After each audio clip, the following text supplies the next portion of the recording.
መልኩ ነው ከኃላፊነት ጋር ያስገባው አንዴ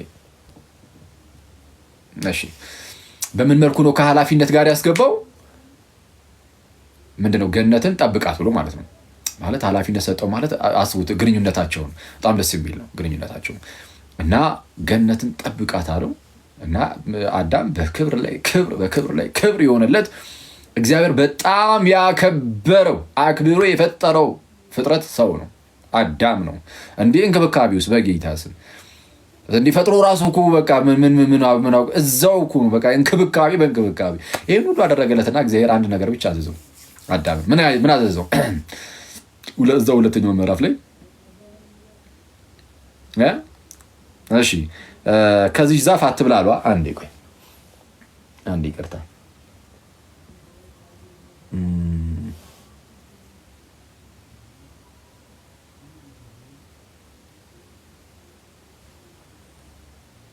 እሺ ይቅርታ እሺ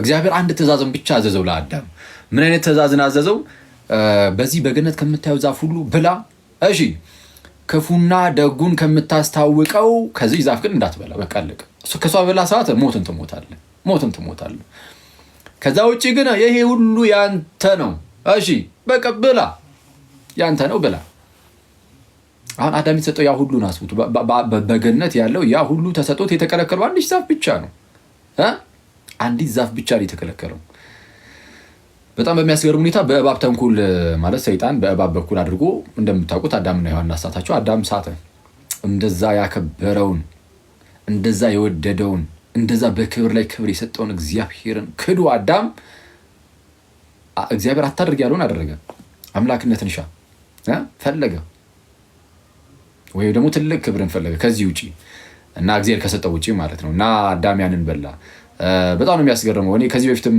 ብያችሁ ይሆናል በዙሪያው የተፈቀደለት ያ ሁሉ ነገር እያለ ያልተፈቀደለት ላይ ሰይጣን ማለት ሐሳቡን እዛ ላይ እንዲጠላ አደረገው አዳምን በህይወታችን ውስጥ ሰይጣን አንዱ የሚፈተንበት ትልቁ መንገድ ይሄ ነው በዙሪያችሁ እግዚአብሔር የሰጣችሁ የሚገርም የሀገር በረከት ኖሮ ማለት ነው እሱን እንድታዩት አያደርግም ሰይጣን የተከለከላችሁትን ይሆንሽ ነገር ብትመጣ ራሱ በህይወታችሁ ውስጥ ያናል ትልቅ ለውጥ ላይ ያደርግ የሚችል ነገር ሊሆን ይችላል ግን ምንም ይሁን ኤኒዌይስ ግን የተከለከላችኋት አንዷ ነገር ላይ ሰይጣን በጣም ትኩረት እንድታደርጉ ያደርግና በተሰጣችሁ ነገር በሌሎች በዛ ሁሉ በብዙ ነገር ማመስገንን ትታችሁ በዚች በትንሿ ነገር በተከለከላችኋት በአንዷ ነገር እግዚአብሔርን እንድታማሩና እንድትክዱት ያደርጋችኋል ሰይጣን ትልቁ ታክቲኩ እሱ ነው አዳምን ያደረገው እንደዛ ነበር በገነቱ ዙሪያ ምን ይሄው ጠቅላላ ያለውን ሁሉ ብላ ነው ያለው እንዴ ስለሱ እግዚአብሔርን አያመሰግንም እሺ እንዴ አረ የህይወት ዛፍ ሳይቀር አስቀምጦለት ነበር የህይወት ዛፍ ሳይቀር እሷን እንኳን እንዳያገኝ ያደረገው ሰይጣን ምን አድርጎ ያልተሰጠው ላይ ትኩረት እንዲያደርግ አድርጎ እና ትኩረታችን ሁሌ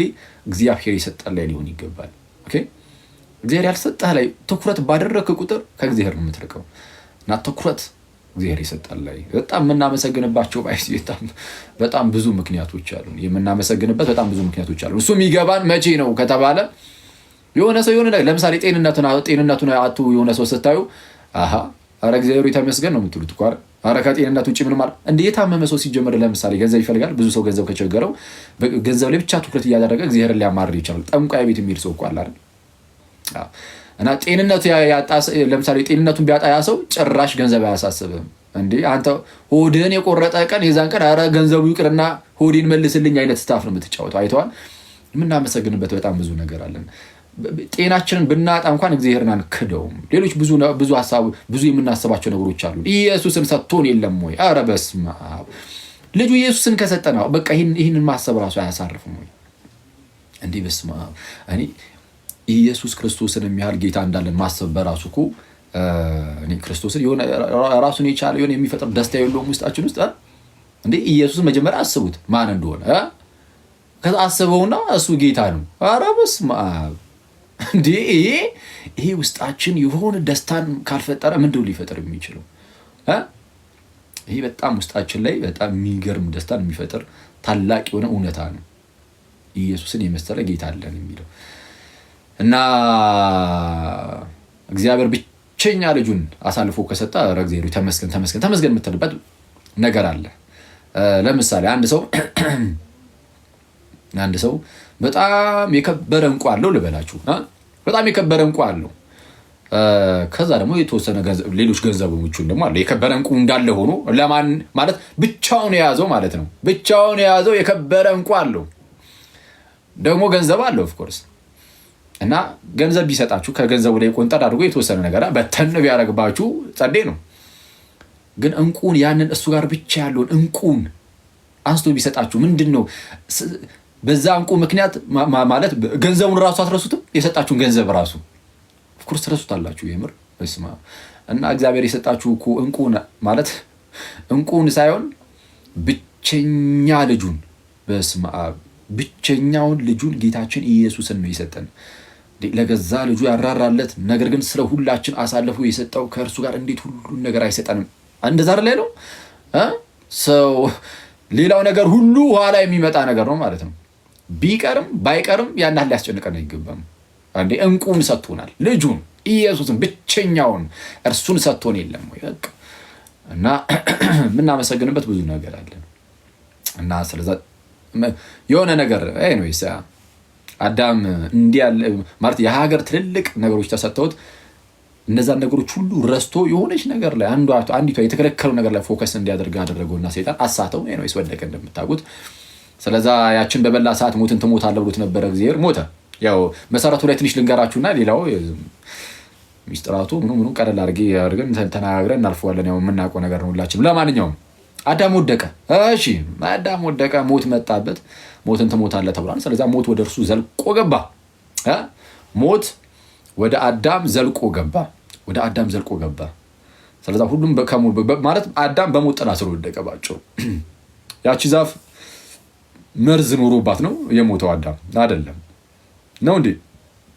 መርዛማ ሆና ነው የሞተው አዳም አይደለም። መርዛማ ሆኖ ሳይሆን እግዚአብሔር አታድርግ ሲለው ማድረግ አልነበረበትም። ካደረገ እግዚአብሔር አታድርግ እያለው ስለሆነ ያደረገው በእግዚአብሔር ትእዛዝ ላይ እያመፀ ነው። ካመፀ በእግዚአብሔር ትእዛዝ ላይ ማመፅ ኃጢአትን ማድረግ፣ የኃጢአት ደሞዝ ሞት ነው። ስለዛ ሞትን ያስከትላል። በእግዚአብሔር ላይ ማመፅ ምንን ያስከትላል? ሞትን ያስከትላል። ስለዛ ኃጢአትን አደረገ፣ በኃጢአቱ ሞት ተከፈለው እና ሞትን ትሞታለህ ብሎት ስለነበረ የእግዚአብሔር ፍርዱ ግዴታ መፈጸም ነበረበትና ከባህሪው ጋር ተቆራኘ። ሞት ከስጋው ጋር ሞት ተቆራኘ። አለቀ። ሞት ተቆራኝቷል። ከዛ በኋላ ከአዳም የሚወለዱ ሰዎች ሁሉ በዚህ በሞት ቁራኝነት ውስጥ ሆኑ። ስለዛ ማን አስፈለጋቸው? ራሱ አምላክ አስቀድሞ የፈጠራቸው ራሱ እግዚአብሔር ዳግመኛ ደግሞ ሕይወትን ይዘራባቸው ዘንድ የሚጠብቁ ሆኑ። በቃ ሰው ማለት በሞት ጥላ ስር የወደቀ ነው። አለቀ። ሌላ አይነት ሰው የለም። በቃ ይሄ ነው ሰው። ከዛን እግዚአብሔር መጣ። እግዚአብሔር ልጁን ይልካል ማለት ነው። ልጁን ቀጥታ አይልክም። በነገራችን ላይ ልክ አዳም ኃጢአትን ሰራ ምናምን ነገርና ምንድነው ተሸሸጉ። አዳምም ሔዋንም ቀጠላቸውን ለበስ አድርገው እንደዛ ነገር ተሸፋፍነው ተቀመጡ። አንዴ ቆይ እሺ።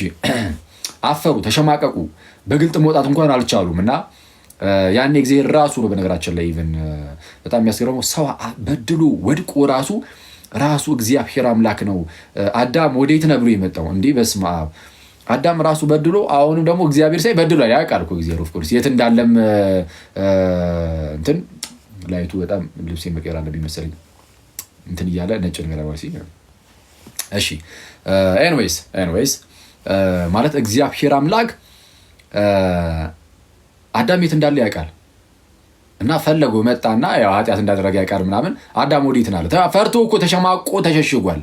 እና አዳም ወዴት ነህ ብሎ ሲጠይቀው ነው ያለን። እና ኃጢአት ሰርተን ራሱ የሚፈልግ አባት ነው ያለን ጋይዝ። እግዚአብሔር አምላክ የዚህን ያህል ነበር አዳምን የሚቀርበው እና አሁንም የሚቀርበን እንደዛ ነው። ሲበድልም አዳም ወዴት ነህ ብሎ ፈልጎ ነው የሚመጣው። ፈልጎ ይመጣል እና ወዴት ነህ አለ። እና አዳም የመለሰውን እናውቃለን። ያው በሴቲቱ ያሳብባል፣ ሴቲቱ በእባቡ ታሳብባለች። ጄኖስ አንዱ በአንዱ እያሳበበ የእግዚአብሔር ቁጣ ግን በእነርሱ ላይ መምጣቱ አይቀርም፣ ፍርዱ መምጣቱ አይቀርም። ኦልሬዲ አንዴ የሚወጣ ነገር ስለሆነ ማለት ነው። እና በጣም የሚያስገርመው ግን ቅጠል ነበር የለበሱትና እግዚአብሔር ግን የቆዳ ልብስ ሰጣቸው ይላል። የቆዳ ልብስ እንዴት ነው የሚዘጋጀው? ቆዳን አለበሳቸው ይላል። እሺ ቆዳው እንዴት ነው የሚሆነው? ልብስ የሚሆነው በጉ ይታረዳል። በጉ ይታረድና እሺ በጉ ከታረደ በኋላ ይወጠራል። ቆዳው ተገፎ ቆዳ ይወጠራል። ከዛ በኋላ ልብስ ይሆናል። ፋሲካችን ክርስቶስ ታርዶልናል ይላል። እነሆ የዓለምን ኃጢአት የሚያስወግድ የእግዚአብሔር በግ ተብሎ ስለ ክርስቶስ ሲነገር ይህ ለክርስቶስ ምሳሌው ነው። ባይዘ እነሆ የዓለምን ኃጢአት የሚያስወግድ የእግዚአብሔር በግ ተብሎ ጌታችን ኢየሱስ ፋሲካችን ክርስቶስ ታርዷል ተብሎ በመስቀል ላይ ታረደ እና እጆቹ መጠሮ በዛ ተሰቅሎ ስለ ሁላችን ደግሞ ልብስ ሆነ። በመንፈሳዊ ህይወታችን እርቃናችንን ለነበር ነው ለኛ የጽድቅ ልብሳችን ጌታችንና መድኃኒታችን ኢየሱስ ክርስቶስ ነው። አፍረን ተሸማቀን ለነበር በኃጢአት እርቃን ተሸማቀን አፍረን ተሸማቀን የነበርን ሰዎችን መጥቶ ልብስ ሆነን ማለት ነው። ማን? ጌታችን እና እግዚአብሔር ልጁ ኢየሱስ ላከን። እግዚአብሔር ልጁ ኢየሱስ ላከና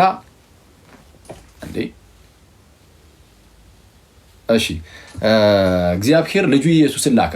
እንግዲህ ዓለምን ሊያድን ማለት ነው። በቃ ዓለም በራሱ መዳን አልቻለም። ነቢያት ተነስተዋል። ብዙ ነገስታቱም ነቢያቱም ካህናቱም ምንም ተነስተዋል በብሉይ ኪዳን ግን ማናቸውም ግን ዓለምን ማዳን አይችሉ። አይደለም ዓለምን ራሱን ማዳን የሚችል የለም። ከሞት ነፃ ማውጣት ራሱን የሚችል የለም። በቃ እግዚአብሔር ብቻ ነው የሚያደርገው። እንዴት ነው የሚያደርገው ከተባለ ፍርዱና ምህረቱን አስማምቶ ነው። ቅዱስ አትናቴዎስ እሱን የሚያስተምረው ምንድነው? ፍርድ አለ፣ በቃ ሞትን ትሞታለህ የሚል። ስለዛ ሞት በሰው ዘር ላይ መጥቷል፣ አለቀ። ይህ በሰው ዘር ላይ የመጣው ሞት ደግሞ የሚጠፋው በሞት ብቻ ነው፣ አለቀ። እንዲህ ነው በቃ ትምህርቱ። እና ያንን ሞት ደግሞ ሞቶ ማጥፋት የሚችለው ሞቶ መነሳት የሚችል ሞትን ገድሎ መነሳት የሚችል አይነት አካል ነው። እሱን የሚያደርገው አምላክ ነው። ስለዚህ አምላክ መጥቶ የወደቀውን ያንን ሰው አደሰው ማለት ነው። እንዴት? ወደ እኛ መጣና ወደ እኛ መጥቶ ውድቀታችን ድረስ ዘልቆ በመግባት ይፈውስ አደረገን ማለት ነው። በቃ አደሰን።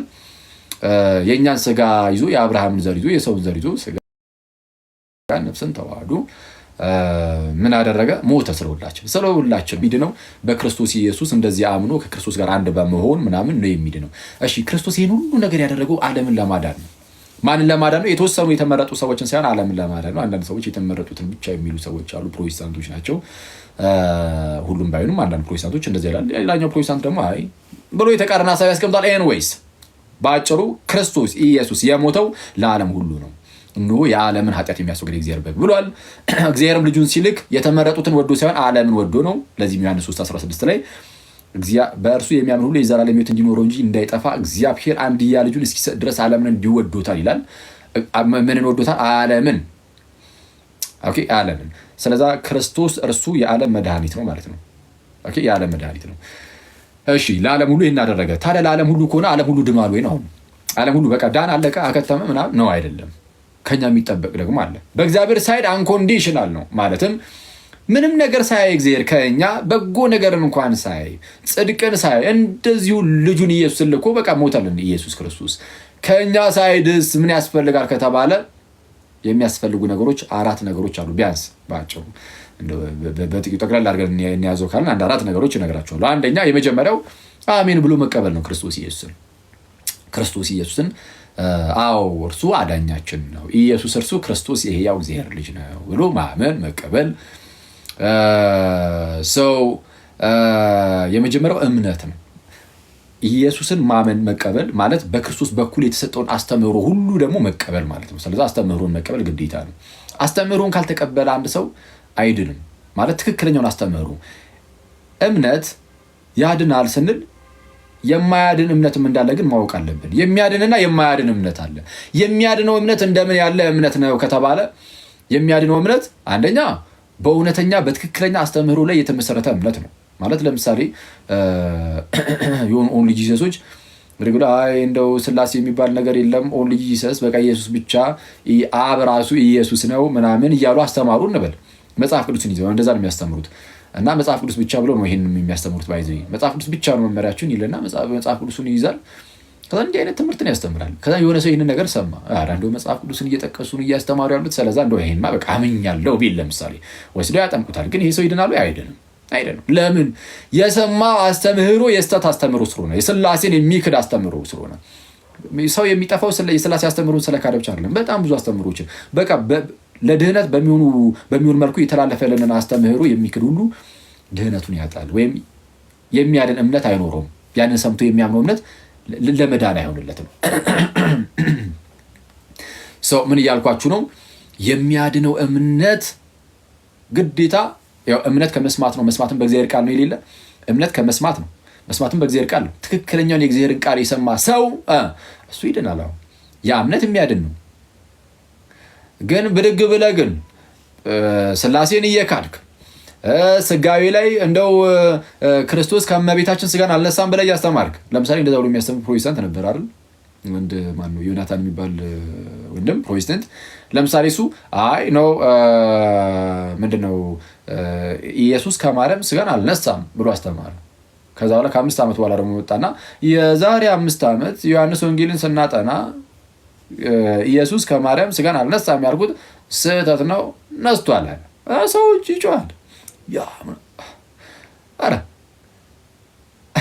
አሁን ይሄ በጣም ባይዜ እንደ ቀለል ተደርጎ ዝም ብሎ እንደዚህ እንተናለ እንጂ ያው ጊዜው ዘመኑ ነው እንጂ ጥንት ላይ ቢሆን ይሄ በስመ አብ ተአምር ነው። እንደዚህ አይነት ክህደት ሁለተኛው ክፍለ ዘመን ላይ የነበረ መንፍቅና ነው። የነ ቫለንቲኑስ መንፍቅና ነው። ኢየሱስ ከማርያም ስጋን አልነሳም የሚለው አንተ ሰው ዮሐንስ ወንጌልን እናስጠናለሁ ብሎ እንደዚህ አይነት ሲጀመር ሰት ውስጥ ከወደቀ አደገኛ ነው። በኋላ ላይ ያው ተመለስኩኝ አለ አክቹዋሊ። ግን ስለዚህ ያንን ያመነ ሰው በቃ ይጠፋል ማለት ነው ባጭሩ። ትክክለኛ ቤተክርስቲያን ቢሆን ራሱ ነው ብለን ብናስብ ራሱ በፊት ይጠፋል። ያ እንዲህ ብሎ በማመኑ ሰው የክርስቶስን ፍጹም ሰውነቱን መካድ አምላክነቱን መካድ እንደሚያጠፋ ሁሉ ሰውነቱን መካድም ያጠፋል።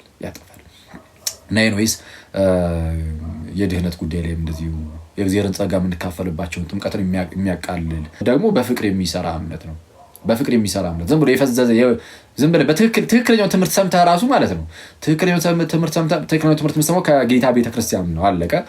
ወደ ክርስቲያን ራሱ ብትጨምር አምናል እኮ ግን ያ እምነትህ ግን ፍሬን የማያፈራ ከሆነ አንድ ወደ ድህነት ውስጥ ወደ ክርስቲያን ውስጥ ብትመጣ ብትጨመር እንኳን ፍሬን የማያፈራ ከሆነ ያ እምነትህ የሞተ ይሆንና አንተንም የማያድን ይሆናል። ስለዛ ትሞታለህ። ያ እምነት አያድንህም ማለት ነው። አያድንህም። የሚያድነው እምነት እንደምን ያለ ነው? ሶስተኛው ክራይቴሪያ እንዲያድን ማለት ነው ያ እምነት። ሶስተኛው እስከ መጨረሻው መጽናት አለበት። አምነህ ትክክለኛው ትምህርት ሰምተህ ወደ ክርስቲያን ተጨምረህ ፍሬን እያፈራ እየኖርክ የሆነ ሰዓት ላይ ግን እጥፍ ብትል ትጠፋለህ፣ ትታጠፋለህ። እዛው በመንፈስ ህይወትን እጥፍ ብለህ ተቆርጠህ ትቀራለህ። ስለዚህ ግዴታ እያፈራ እስከ መጨረሻው ደግሞ መጽናት አለብን። ስለዚህ ቢያንስ እነዚህ ሶስቱ ነገሮች ያሟላል። የሚያድነው እምነት እንደምን ያለ ነው ከተባለ አንደኛ በትክክለኛ ትምህርት ላይ የተመሰረተ እምነት፣ ሁለተኛ በፍቅር ሆኖ የሚሰራ እምነት፣ ሶስተኛ ደግሞ እስከ መጨረሻው የሚጸና እምነት። ይህ እምነት እንዲህ ያለው እምነት ያድናል። ስለዚህ ከሰው ምን ያስፈልጋል ማለት ክርስቶስ ለዓለም ሁሉ ድህነትን እንኩ ሲል ሰው እንዲድን ምን ማድረግ አለበት ከተባለ የመጀመሪያው ማመን እንዳትረሱ። እምነት እንዲህ ነው ብያችኋለሁ። አሁን እንደነገርኳችሁ ዝም ብሎ እንደዚሁ አሁን አንዳንድ ጊዜ የሚያድነው እምነት ነው ወይስ እምነትና ስራውን የሚሉ ሰው ተብሎ ዝም ብሎ እንደዚህ አይነት ጉንጫ አልፋ ክርክር የሚከራከር ሰው አለ። እንደዛ አይደለም። ሲጀመር እምነት ላይ ተግባብተሃል። እምነት ያድናል። ያው ምን አይነት እምነት? በትክክለኛ ትምህርት ላይ የተመሰረተ እምነት ነው የሚያድነው። እንደዛ ከሆነ እስቲ የትኛው ትምህርት ላይ ለምሳሌ ጥምቀት ያድናል የሚለውና ጥምቀት አያድንም የሚሉ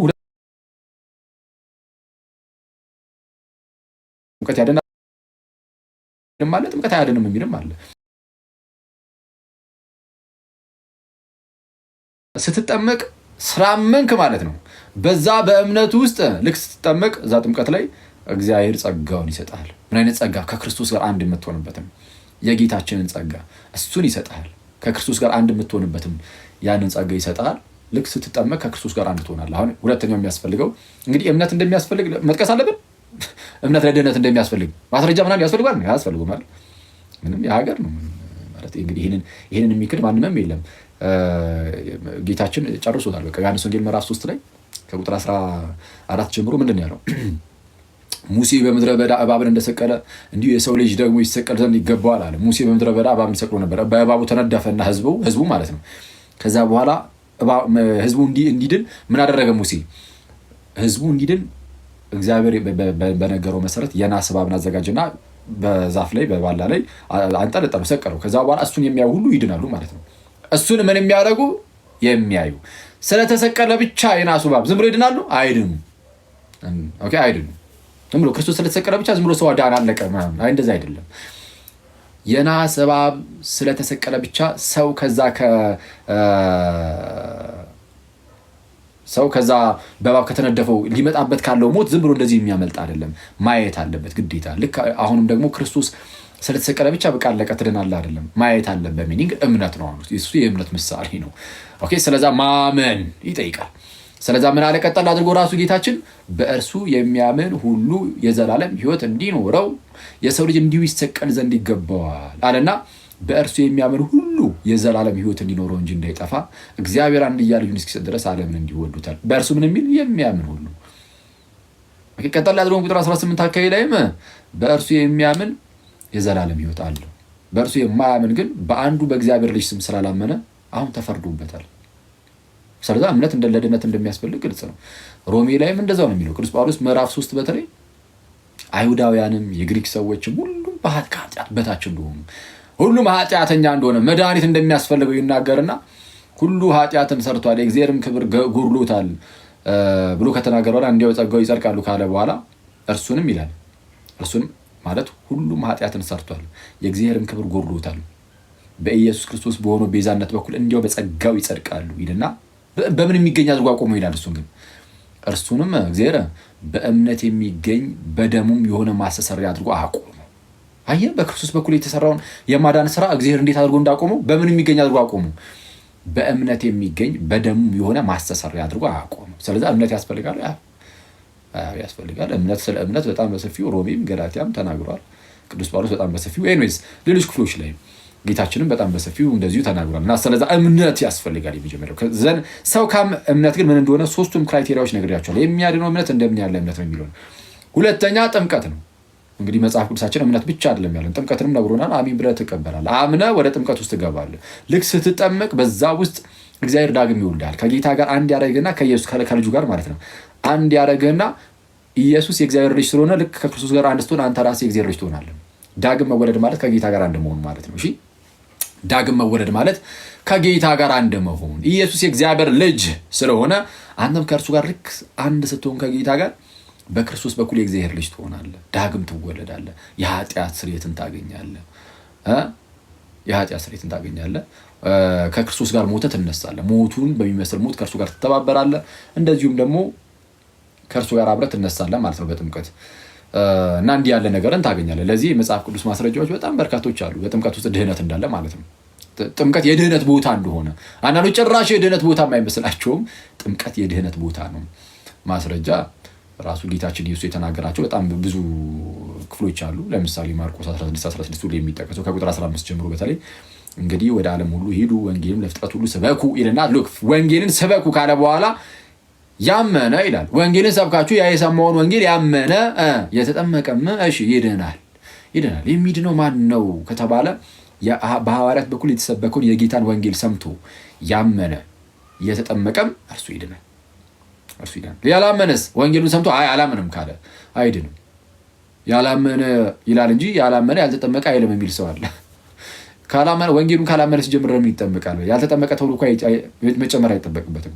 ገና ከጅምሩ ያላመነ ከተባለ ወንጌሉን ሰምቶ አስበው እንዲህ ክርስቶስ እንዲሆኑላል እና ሰው አንተም ብትጠመቅ ከዚህ ከክርስቶስ ድህነት ተካፋይ ትሆናለህ ወይም ደግሞ ከጌታ ጋር አንድ ትሆናለህ እያለ ቢሰበክ አንድ ሰው አላምንም ካለ እና አጥምቀኝ ይላል አይልም።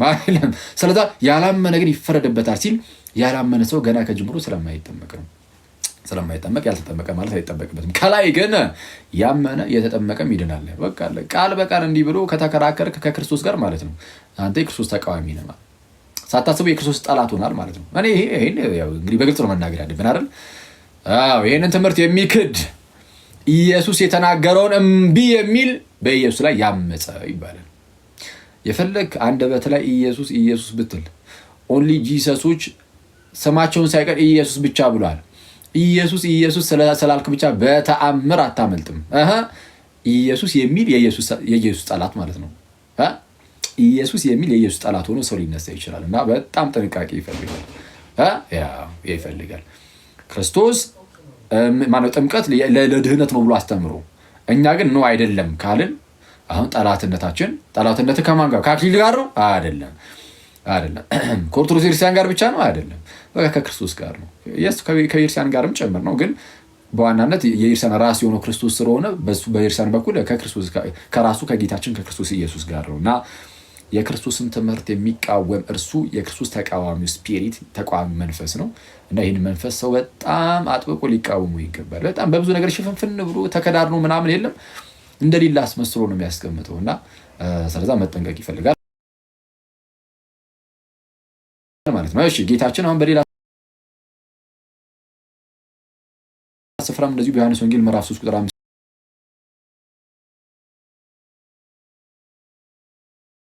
እውነት እልሃለሁ ሰው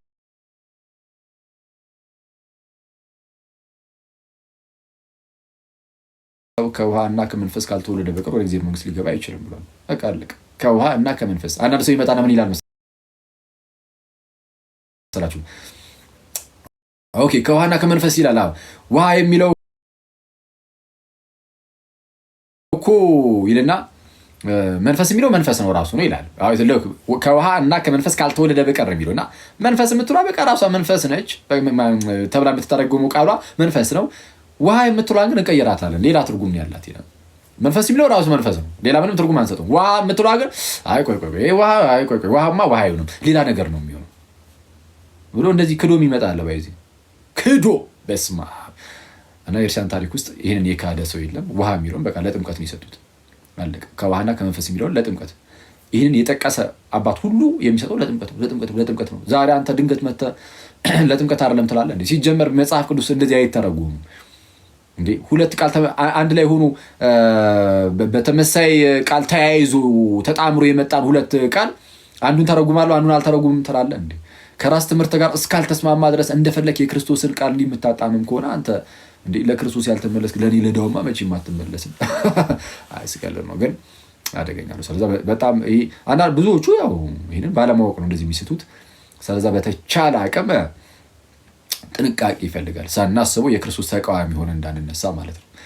እሺ ጌታችን እንደዚሁ በማቴዎስ ወንጌል ምዕራፍ 28 ቁጥር 19 ላይ እንግዲህ ሂዱ አሕዛብን ሁሉ በአብ በወልድ በመንፈስ ቅዱስም እያጠመቃችኋቸው ደቀ መዛሙርት አድርጓቸው ይላል። ደቀ መዛሙርት ማለት የኔ ማለት ነው። የኔ አድርጓቸው፣ የኔ ደቀ መዝሙር አድርጓቸው ማለት የኔ አድርጓቸው እንደማለት ነው። ሰው የክርስቶስ የሚሆነው በመጠመቅ ውስጥ ከሆነ የክርስቶስ ሳይሆን መዳን ስለማይችል ጥምቀት ለድነት እንደሆነ ግልጽ ነው። እንደነዚህና መሰል ያሉ ነገሮች እንግዲህ ጥምቀት ምናምን ቅዱስ ቁርባን በጣም በሰፊው ስለተማማርን ብዙ ያህል ጊዜ መውሰድም አያስፈልግም። ሌሎች በጣም በርካታ ማስረጃዎች ደግሞ እንግዲህ ከሐዋርያቱ አለ ማለት ነው። ጴጥሮስ ምን ነበረ ያላቸው? እነዛን ያመኑ ሰዎችን የመጀመሪያው ስብከት ላይ ሰበከ። ስለ ጌታችን ኢየሱስ ሰበከና ሰብኩ ከዛ በኋላ ልባቸው ተነካ። ሐዋርያት ሥራ ምዕራፍ ቁጥር 37 ላይ ይህንንም የሰሙት ሁሉ ልባቸው ተነካ። ልባቸው ተነካ ማለት አመኑ ማለት ነው አይደለም? ነው። ሳያምኑ ልባቸው ይነካል እንዴ? ካላመንክ ልብ ይነካል? አይነካም። ስለዚህ ወደ እምነት መጥተዋል። ስለዚህ እነዚህ ሰዎች እንደው ምን እናድርጋሉ? ኦኬ እንግዲህ ወንድሞቼ ምን እናድርጋሉ? ምን እናድርግ ሲሉ ጴጥሮስ እመኑ አላላቸው። ለምን? ኦልሬዲ አምነዋል። ያላመነ ሰው ሲሆን እመን ይባላል። ልክ የወህኒ ቤቱ ጠባቂ ታስታውሳላችሁ? እነ ጳውሎስ በወህኒ ቤት ሳሉ ያመለጡ መስሎት ደንግጦ ራሱን ሊያጠፋ ሲል ራስን አታጥፋለን ብሎ ሄደው ሲታዩት ተንበረከከ። ጌቶቼ እንግዲህ የድን ዘንድ ምን ላድርግ ሲል እመን አሉት። ምክንያቱም ያ ሰው አላመንም። እነዚህ ግን ስላመኑ እመኑ አይባሉም። እሺ ንስሐ ገቡ፣ ኃጢአታችሁ እንዲሰረይ ዘንድ እያንዳንዳችሁ በኢየሱስ ክርስቶስ ስም ተጠመቁ ተባለ። ንስሐ ገቡ፣ ኃጢአታችሁ እንዲሰረይ ደግሞ እያንዳንዳችሁ ተጠመቁ፣ በኢየሱስ ክርስቶስ ስም ተጠመቁ አለ፣ አዘዛቸው። ስለዛ ለኃጢአት ስርየት ነው ጥምቀት። እንግዲህ በግልጽ መጽሐፍ ቅዱሳችን የተቀመጡ ያንሰርዘው አንደልዘው። ጳውሎስም ልክ እንደዚሁ ነው። ጳውሎስ ራሱ ከኃጢአቱ ታጥቦ የመጣው በጥምቀት ነው። ሐዋርያት ሥራ ምዕራፍ 20 ቁጥር 16 ላይ ሐናንያ እንዳለው ማለት ነው። ጳውሎስም ሲመለስ ከደማስቆ ወደ ሐናንያ ይገባና ምን አለው? ሐናንያ አንዳንድ ነገሮችን ከነገረው በኋላ እንግዲህ አሁንስ ለምን ተዘገያለህ? ተነስ፣ ስሙን እየጠራ ተጠመቀ፣ ከኃጢአትም ታጠበ። ልክ እንደዛ ማለት ነው። ጥምቀት ለድህነት ነው አይደለም የሚለው መጽሐፍ ቅዱስ ግልጽ ስለሆነ እኛ ደግሞ ይኸውልህ ሙሉ መጽሐፍ ቅዱስ አማኝ ነን። ሙሉ መጽሐፍ ቅዱስ አማኝ ስለሆነ የሆነች ነገር ፒክ እያደረግን ለእኛ የምትስማማሽ ነገር እስቲ ችል ውሰዳት፣ ሌላውን ግን አይ ተው ወደዛ ምናምን እያለን ምናልፍ አይደለንም። ወደዛ አድርገው ባንል እንኳን በቃል ማለት ነው። ወደዛ አድርገው ባንል እንኳን ግን እያልን ነው፣ ሳናስበው እያልን ነው። እና ሰው ከእኛ ጋር የሚስማማለንን ብቻ የምንቀበል አይደለም። በቃ መጽሐፍ ቅዱሱ የቤተ ክርስቲያናቸው የእኛ ስለሆነ ሙሉን የምንቀበለው መጽሐፍ ቅዱስን። እምነት ያድናል ካለን አሜን ነው የምንለው። በቃ ምንም አንከራከርም። ጥምቀት ለድነት ነው አሜን ነው የምንለው። ጥምቀት ያድናል ይላል በግልጽ ቃል በቃል አንደኛ ጴጥሮስ ምዕራፍ 3 ቁጥር 21 ላይ ጥምቀት አሁን ያድነናል ይላል። በቃ አሜን ብለን የምንቀበል አይተዋል። ከእግዚአብሔር ቃል ጋር እንዴት እንደማንከራከር አሜን ብለን የእግዚአብሔር ቃል ተሸክመን እንደምንሄድ እሺ። ሰው ጥምቀት ለድነት እንደሆነ መጽሐፍ ቅዱሳችን ግልጽ ነው። ሰው አምኖ ሰው ይጠመቃል። ዳግም ይወለዳል። ዳግም ይወለዳል። ልክ ሰውየው ሲጠመቅ በአዲስ ኪዳን መጽሐፍ ላይ እንደምትመለከቱት ብዙ ቦታ በተለይ በሐዋርያት ሥራ መጽሐፍ ላይ ይጠመቁና ሐዋርያቱ ምን ያደርጋሉ? እጃቸውን በዛ ሰው ላይ ጭነው ይጸልዩለታል። ከዛ ላይ የተጠመቀው ሰው አሁን ምንድነው የአምሮተ እዱ በየቦታው ሰው እነዛ የኤርሲያን መሪዎች፣ ጳጳሳቱ፣ እረኞች እየሄዱ እጅ በጫን ማለት በጣም የሚታከት ስለሆነ ማለት በጣም ብዙ ህዝብ ስለሚኖር ማለት ነው መደረግ ጀመረ። በሜሮን ደግሞ ወይም ደግሞ በቅብዕ ማለት ነው። በቅብዕ መደረግ ደግሞ ተጀመረ። ቅብዕ ላይ ይጸለያል። ጥንታዊ ነው ይሄ ነገርም። ሰው ቅብዕ ላይ ይጸለይና ሰው እየተቀባ ይጸለይለታል እና ልክ እንደዛ ስለዛ አምሮተ እድ ወይም ቅብዓ ሜሮን የምንለው እሱን ነው። ሚስጥረ ሜሮን በላያቱ ተብሎ የሚታወቀው ማለት ቤተክርስቲያን ውስጥ እሱ ይደረግለትና ከቅዱስ ቁርባን ይካፈላል። ኦኬ ሰው ዳግም ተወልዷል። ይሄ ሰው ዳግም የተወለደው ሰው ቅዱስ ቁርባንን እዛው ይካፈላል። እነዚህ ሚስጥሮችን እየነጣጠልና ላይ እነዚህ ጥምቀትን፣ ቅዱስ ቁርባንን የመጀመሪያውን በተለይ የመጀመሪያውን ያቺን የሚቀበላትን ቅዱስ ቁርባን ነጣጥለን አናይም። አንድ ላይ ሚስጥሩ ሙሉ ይሆናል። በምን መልኩ? ተጠምቆ ይጸለይለታል እጅ በመጫን ወይም ደግሞ በቅብዕ ማለት ነው። በቅብዓ ሜሮን ሚስጥረ ሜሮን ይፈጸምለታል። ከዛ በኋላ እዛው ቅዱስ ቁርባን ደግሞ ይቀበላል። ቅዳሴ ገብቶ ወደ ጸሎት ገብቶ ደግሞ ከጌታ ስጋና ደም ይካፈላል። የጌታ ስጋና ደም ለድህነት ነው ማለት ነው። የጌታ ስጋና ደም ለድህነት ነው። እስካሁን ድረስ ሰውየው የሰራው ስራ አለ የለም? ከሱ የተጠበቀ አንድ ስራ የለም። እስካሁን ተመልከቱ፣ አንድ ስራ የለም። የእግዚአብሔርን ጸጋ የሚያገኝባቸው ሚስጥራት ብቻ እየተካፈለ ነው። እሺ ስለ ጌታ ስጋና ደም መጽሐፍ ቅዱሳችን ግልጽ ነው። ጌታችን ኢየሱስ አስቀድሞ በቃል ስጋዬን የበላ ደሜን የጠጣ የዘላለም ሕይወት አለው እያለ ዮሐንስ